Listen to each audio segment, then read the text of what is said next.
The wind howled across the empty plains of Wyoming, carrying with it the taste of dust and distance. The little town of Haverfield sat quietly between two long stretches of highway, where travelers often stopped only long enough to grab coffee, fill up their tanks, and move on. Inside Marlene's diner, the fluorescent lights hummed over cracked leather boots, and the faint scent of fried bacon hung in the air. The late evening crowd had thinned to just a couple of truckers, a waitress, and one stranger sitting by the window, a man whose coat looked more worn than his face. He sat with a cup of black coffee, steam curling into the cold light. His hands were rough, but his movements were careful, deliberate. The waitress, Jenny, couldn't help but notice the way he looked out the window, like he was waiting for something that would never come. She wiped down a counter and walked over. "Refill?" she asked, her voice kind but practical. The man looked up, and for the first time she saw the color of his eyes, a deep green, like pine needles after rain. "Sure," he said, his voice low, almost tired. Jenny poured the coffee and gave a small smile. "You passing through?" He nodded. "Just came down from Montana. Truck broke down a few miles north. Figured I'd get a hot drink before walking to the garage." "Bad luck," she said.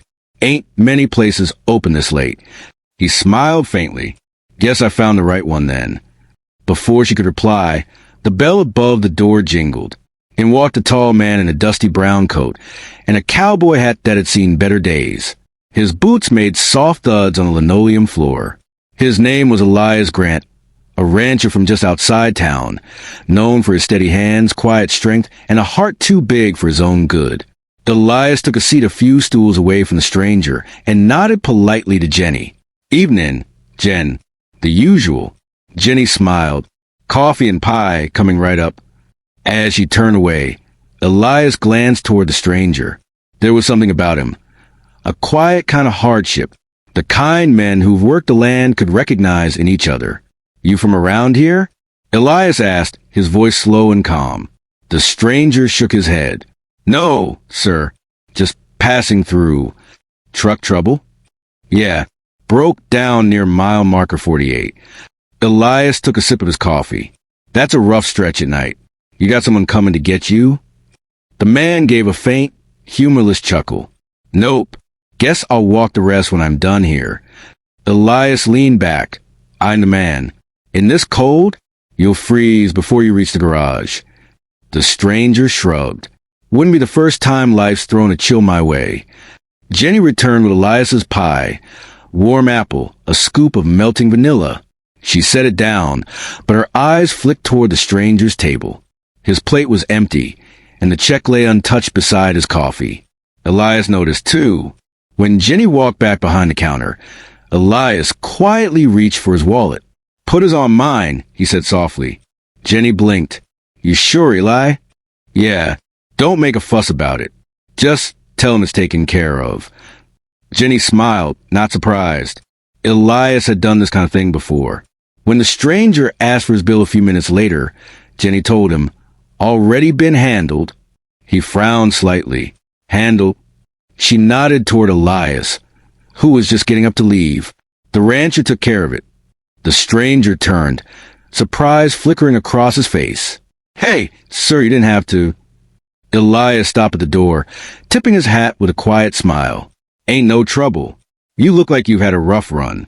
I'm headed back to the ranch. It's just a few miles out.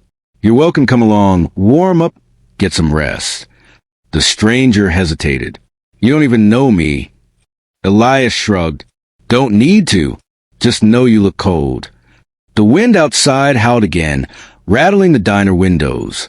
The stranger looked down at his cracked boots, then back up. "All right," he said quietly. "I appreciate that." Elias nodded once. "Name's Elias." The stranger extended a callous hand. "Jonas." "Good to meet you, Jonas. Let's get you out of this weather." They stepped outside into the cold, the stars stretching wide across the black Wyoming sky. The pickup truck's headlights cut through the dust as they drove down the long, winding road toward the Grant Ranch, a cluster of warm lights glowing faintly on the horizon. For the first time in a long while, Jonas felt something stirring in his chest, something he hadn't felt since before the war. before the debts, before the loneliness had settled deep into his bones. Maybe it was the smell of hay. Maybe it was the kindness of a stranger. Or maybe he thought it was a promise of warmth waiting just ahead. The truck rumbled along the dirt road, headlights slicing through the Wyoming night. A hush hung between the two men, not awkward, but heavy, like the calm after storm. Elias kept one hand on the wheel, the other resting on the cracked leather seat. Jonah sat beside him, his coat drawn tight, eyes half lidded from exhaustion. After a while, Elias broke the silence. "You a vet?" Jonas turned his head. "That obvious?" Seen that look before, Elias said softly, "Men who come back with a 1,000-yard stare and not much to come back to." Jonas gave a short laugh, dry as the desert wind. "Yeah, served in the infantry. 2 tours. Came home to find the house gone, the job gone, and a wife who didn't wait around." Elias nodded slowly. "That's rough. Life's rough," Jonas said, staring out the window. "But tonight's the first time in a long while someone showed me a bit of kindness." Elias just grinned faintly. "Well, I reckon it's about time the world owed you one." They rode the rest of the way in quiet. When the truck finally turned up the long gravel road to Grant Ranch, Jonas caught sight of a big red barn, a small farmhouse, and a warm yellow light glowing from the windows. Elias parked near the porch. "Welcome to my little corner of nowhere," he said. Jonas smiled weakly. "It's peaceful." Inside, the farmhouse smelled like pine wood, old books, and cinnamon. A kettle hissed softly on the stove, and a golden retriever lifted its head from a rug near the fireplace, tail thumping lazily. "Don't mind Rusty," Elias said, patting the dog's head. "He's friendlier than he looks." Jonas crouched and scratched behind Rusty's ear, and for the first time that night, something close to comfort passed through him. "Sit down," Elias said, setting 2 mugs on the table. "Coffee again, or you want something stronger?" "Stronger sounds good," Jonas replied. Elias poured 2 glasses of whiskey. The fire crackled, casting a soft glow across the room. For a while, they just sat there, 2 men from different roads, drawn together by a quiet understanding. Elias finally asked, "So where you headed before that truck gave out?" Jonas took a sip, staring into the glass. "Nowhere in particular. Just away from the noise, the memories." Elias leaned back. "Well, you found the right place. Ain't much noise here, except the wind and Rusty snoring." Jonas chuckled softly. The room fell into a comfortable silence again. Outside, the snow had started. Light flakes drifting down over the plains, catching the moonlight. Elias stood and tossed another log into the fire. "There's a spare room down the hall. Bed's warm. Sheets are clean. You can stay as long as you need." Jonas hesitated. "Elias, I appreciate it, but I don't want to impose." Elias turned, his expression steady but kind. "Jonas, you look like a man who's been carrying the world on his shoulders. You don't owe me a thing. Sometimes a warm bed and a roof over your head is just what a man needs to remember he's still human." Jonas looked down, jaw tightening. "You're too kind." Elias smiled faintly. "Maybe, but this world could use more of it." Jonas stood, his voice softer now. "I'll take you up on that bed. Then, thank you." Elias nodded. "You'll find it down the hall. First door on the left. Sheets are flannel, good for nights like this." As Jonas turned to leave, Elias added, "If you need anything, just holler." Jonas paused, half-turned, the firelight dancing across his tired face. "I will. Good night, Elias." "Good night, stranger." Jonas stepped into the small guest room. It was simple, a wooden dresser, a window overlooking the barn, and a quilted bed that smelled faintly of cedar. He sat on the edge, the softness beneath him almost shocking after weeks of sleeping in his truck. He lay back, staring at the ceiling, listening to the faint creaks of the farmhouse. For the first time in months, his mind began to quiet, and for the first time in years, he whispered a silent thank you, not to anyone in particular, just to the universe for reminding him that warmth still existed. The next morning, Jonas woke to sunlight streaming through the curtains. He could hear the faint sound of Elias outside, talking to the horses, The smell of coffee drifted through the air again, but this time was joined by something sweeter, the scent of fresh biscuits. When he stepped into the kitchen, Elias was already setting 2 plates on the table. "Morning, soldier," he said with a grin. "Hope you like biscuits and honey." Jonas chuckled. "After the last few months, I'd eat shoe leather if it was warm." Elias laughed. "Well, lucky for you, I bake better than I drive." They sat and ate in comfortable silence, the kind that comes easy when words aren't needed. After breakfast, Elias took Jonas out to barn. The morning was bright, the field stretching gold under the early sun. Horses moved slowly in the corral, their breath rising in soft clouds. "You worked with horses before?" Elias asked. Jonas nodded. "Used to when I was a kid. My granddad had a few. Haven't been near one in years." "Well, she's gentle," Elias said, nodding toward a chestnut mare. "Her name's Daisy." Jonas stepped closer, his hand brushing the horse's neck. Daisy snorted softly and leaned into the touch. For a moment, all the noise in his mind faded away. Elias watched quietly. "You got a good hand," he said. "Most folks spook her, but she likes you." Jonas smiled, a small, genuine smile that surprised even him. "Guess she can tell I'm as lost as she is." Elias chuckled. "Ain't we all?" The day passed in small, easy rhythms, mending fences, feeding livestock, sharing quiet jokes. For every silence, there was an understanding, a subtle thread of connection weaving itself between them. As dusk settled and the sky turned pink over the fields, Jonas stood by the porch rail, watching the light fade. Elias joined him, handing him a mug of coffee. "You planning to move on soon?" Elias asked, his tone casual. Jonas hesitated. "I should. Got nothing keeping me anywhere." Elias nodded slowly, then said, "Sometimes it's all right to stop running." Jonas looked at him. There was something in Elias's voice, something gentle, maybe even lonely. For a long moment, neither spoke. The wind whispered through grass, and somewhere far off, a coyote called. Then Elias said quietly, "You know, sometimes a man shows up at your door, and you think you're doing him a kindness, but maybe he's the one you needed all along." Jonas looked at him, really looked, and saw not just a rancher who'd offered him warmth, but a man carrying his own kind of quiet solitude.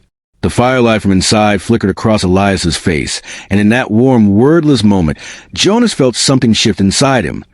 Not love, not yet, but a spark of belonging. Something he hadn't felt in a very long time. A week passed like a slow-moving river, quiet, steady, and peaceful. Jonas found himself falling into the rhythm of ranch life. He woke early with the sunrise, helped Elias with the horses, mended fences, fixed a leaking water line, and in the evening sat by the fire with a mug of coffee, listening to the creak of the old house and the distant hum of wind through the trees. The loneliness that once haunted him began to loosen its grip. There was a strange comfort in the simple things, the sound of Elias humming while he worked, the smell of hay and rain, and the warmth that always seemed to linger inside the ranch house. Elias never asked questions he didn't need to. He never pressed Jonas about his past or about where he was going next. He just let him be. One evening, after a long day of fixing the barn roof, Elias invited Jonas to sit on the porch. The sky stretched wide and violet, the last light sinking behind the hills. Elias handed him a blanket. "You'll catch cold without it." Jonas smirked. "You always look after folks like this?" Elias shrugged. "When I can. My ma used to say a man's worth is measured by how much warmth he gives away." Jonas looked out across the fields. "She raised a good man." Elias chuckled quietly. "Don't know about that. Just trying to do right by her memory." There was a pause, soft and heavy, the kind that isn't empty, but full of things unsaid. Jonas finally spoke. "You ever get tired of being alone out here?" Elias's voice came quiet. "Sometimes. But I figure I'd rather be alone with peace than surrounded by noise and feel nothing." Jonas nodded slowly. "I get that." Elias turned his head, eyes catching Jonas's in the fading light. "You're different now. When you came here, you look like a man who'd forgotten what warmth feels like. Now you smile sometimes. That's something." Jonas laughed under his breath. Guess that's your fault. Elias smiled. I'll take the blame for that. The two sat in silence, watching the last streak of sunlight disappear. A cold breeze swept over the porch, and without thinking, Elias draped half of the blanket over Jonas's shoulders. Their arms brushed, a small, fleeting touch, but it carried something tender. Jonas didn't pull away. For the first time in a long while, he didn't feel like a stranger. Later that night, a storm rolled in. Thunder echoed over the plains, and rain began to fall hard against the windows. Jonas helped Elias move a few tools inside, and by the time they returned, both were soaked. Damn, Elias said, laughing as he hung his coat by the door. Looks like the sky is angry tonight. Jonas grinned, shaking his hair dry. Can't remember the last time I laughed in the rain. Then you were probably living too fast, Elias replied. Come on, fire's still warm. They sat by the fireplace again, the storm raging outside, the glow of the flames painting their faces gold. Rusty the dog slept curled up between them. Jonas stared into the fire for a long time, then said softly, You ever wonder why people like you help people like me? Elias looked up. What do you mean?